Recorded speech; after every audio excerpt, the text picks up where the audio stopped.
Assalamualaikum warahmatullahi wabarakatuh. Apa kabar anak-anak hari ini? Semoga kalian sehat selalu ya nak. Kita belajar lagi bersama dengan Bunius pelajaran agama. Dan kita awali pagi hari ini dengan membaca doa sebelum belajar. Semoga apa yang kita pelajari hari ini bermanfaat. Yuk berdoa bersama-sama dengan Bunius. Bismillahirrahmanirrahim. Rabbi zidni ilma warzuqni fahma waj'alni min ibadika sholihin, amin. Anak-anak, hari ini kita masih pada pelajaran 1 ya, yaitu mari belajar Quran surat Al-Falaq. Kemarin kalian sudah menghafalkan Quran surat Al-Falaq, ayat dan artinya, yang sudah mengumpulkan hebat-hebat semuanya. Nah, hari ini kita belajar apa maksud dari Quran surat Al-Falaq itu. Yang kita baca itu apa sih isinya? Apa maksudnya? Kalian sudah hafal artinya. Berarti hari ini kita lanjutkan dengan maksud, makna, isi dari Quran surat Al-Falaq. Nah, Quran surat Al-Falaq yang kalian hafalkan kemarin ada berapa ayat, Nak? Ada 5 ayat. Dan surat Al-Falaq di dalam Al-Quran itu urutan yang ke-113. Quran yang kita baca setiap hari yang tebal itu jumlah semuanya ada 114 surat. Nah, surat Al-Falaq ini menempati urutan yang ke-113. Surat Al-Falaq ini diturunkan di Mekah, disebut surat Makkiyah. Nah, anak-anak, surat Al-Falaq ini diambil dari ayat 1. Nama surat Al-Falaq diambil dari ayat 1, yaitu Qul a'udzu birabbil falaq, al-falaq, yang artinya adalah waktu subuh. Apa itu waktu subuh maksudnya? Nah, kita pelajari mulai dari ayat ke-1 yang berbunyi Qul a'udzu birabbil falaq, yang artinya adalah katakanlah aku berlindung kepada Tuhan yang menguasai subuh. Subuh itu apa? Nah, kita pelajari setelah ini. Maksud dari ayat 1, Allah itu memerintahkan Nabi Muhammad dan kita semuanya, yaitu umatnya itu adalah kita semuanya, untuk berlindung kepada Allah. Kenapa kita harus berlindung kepada Allah?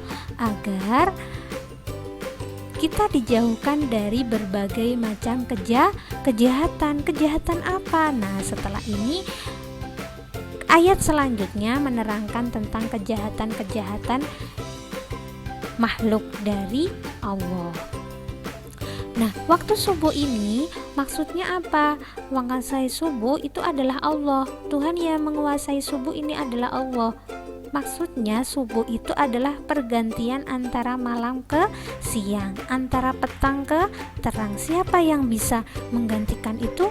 Ya hanya Allah. Nah, untuk itu kita disuruh berlindung kepada Allah dari berbagai macam kejahatan. Kejahatan apa saja? Yang pertama dijelaskan di ayat kedua, min syarri ma khalaq, yang artinya dari kejahatan makhluknya. Makhluk itu artinya adalah ciptaan Allah, seperti manusia, seperti hewan yang jahat kepada kita. Contohnya apa?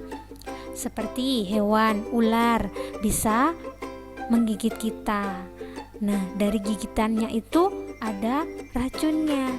Nah, itu adalah kejahatan dari makhluk Allah berupa hewan. Kejahatan manusia contohnya adalah manusia bisa mencuri harta kita. Ya, itu adalah contoh kejahatan makhluk Allah.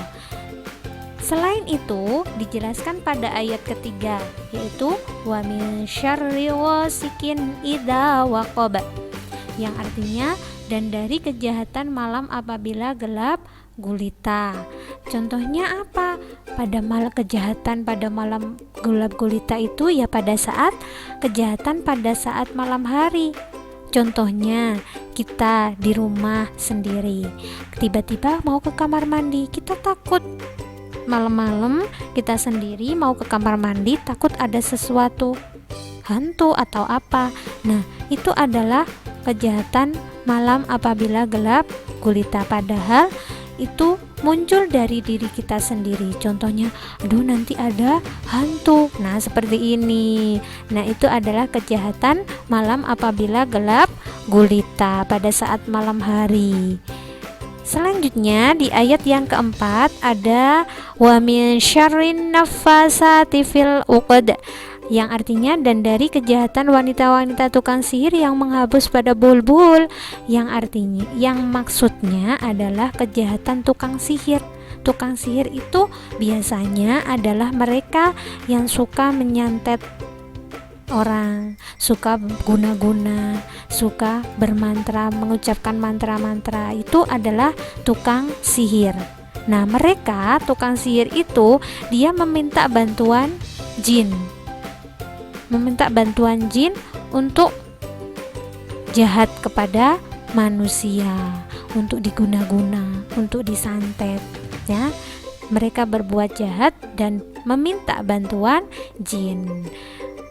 Nah, apalagi yang terakhir adalah wa min syarri hasidin idza hasad, dan dari kejahatan orang yang dengki apabila ia dengki. Kejahatan siapa? Kejahatan orang yang dengki. Dengki itu apa, Nak?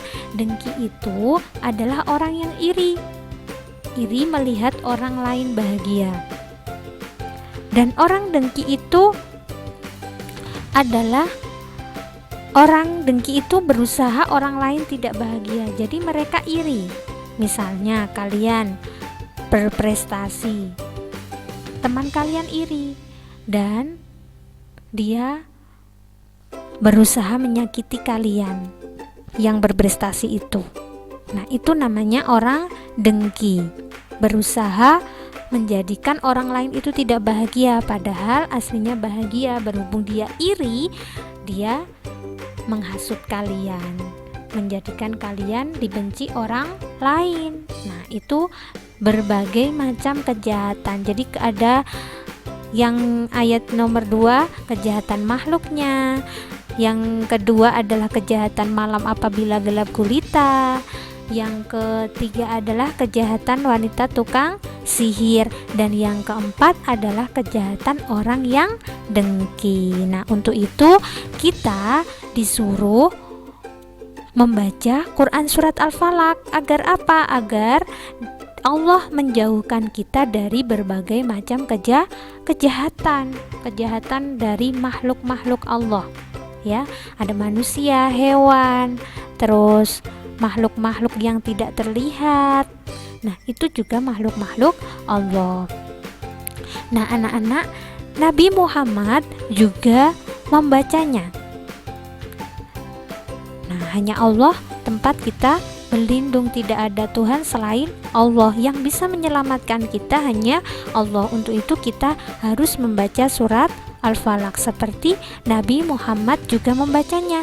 Nah, ketika Nabi Muhammad membacanya itu pada saat mau tidur, Nabi Muhammad membaca surat Al-Falaq, An-Nas dan Al-Ikhlas ditiupkan di tangannya, kemudian diusapkan ke seluruh tubuh agar dijaga oleh Allah. Nah, kalian juga boleh membacanya pada saat kapanpun dan mau kemana saja. Kalian mau ke sekolah, biar tidak dijahati oleh manusia, tidak dirampok, tidak diganggu oleh siapapun, kalian membaca surat Al-Falaq itu boleh. Kalian meminta perlindungan kepada Allah dengan membaca surat Al-Falaq. Kalian mau tidur juga boleh membacanya agar dijaga oleh Allah dari kejahatan-kejahatan makhluknya. Nah, selain itu kalian kemanapun mau berangkat, mau ke misalnya perjalanan jauh, kalian membaca surat Al-Falaq agar dijaga oleh Allah, agar dijauhkan dari kejahatan. Misalnya nanti tidak terjadi sesuatu kecelakaan, misalnya kalian boleh membaca surat Al-Falaq. Nah, tidak terjadi, biar dijauhkan dari kejahatan. Nah, itu maksud dari surat Al-Falaq, isi dari surat Al-Falaq. Nah, Bun Yus harapkan kalian mempraktekkan dalam kehidupan sehari-hari. Mau kemana saja kalian boleh membaca surat Al-Falaq, mau tidur, mau berangkat kemana saja ya. Semoga bermanfaat dan kita bisa melakukan dalam kehidupan sehari-hari. Nah, Bun Yus akhiri, Assalamualaikum warahmatullahi wabarakatuh.